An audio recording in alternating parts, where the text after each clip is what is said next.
دلوقتي يا جماعه ده الطعم بتاعنا بوري حي. نرميها مع التايد ونسيبها تخش لجوه ونستنى نشوف نجيب ايه. بعد ما اخويا ضيع لي السمكة جاله سمكة هو كمان دلوقتي. تعالوا نشوف بقى هيضيعها ولا ايه الدنيا.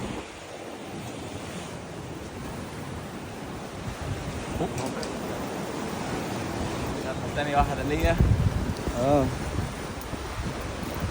كده 2-0 ليا. عبد الرحمن ما تحسبش هو ضيعها. مبسوط يا جماعة عشان ايه ضيع لي السمكة بتاعتي انا. ايه شعورك بعد ما ضيعت السمكة بتاعتي يا اسطى؟ كده كانت هترجع مع عبد الرحمن. ده بس كنت اخدها اتصور بيها. دلوقتي هو معاه ايه؟ انا شفت الليدر ظهر اهو معايا ريد فيش. ايه جاك طلع بقى طلع. Hey, let me get that lady, my man. I told you I would. وش عايز كده؟ Compared to this one, that one. قشطة عليه. دلوقتي يا جماعة انا اللي عليا الدور اطلع سمك عشان هو ضيع لنا السمكة اللي فاتت. تمام؟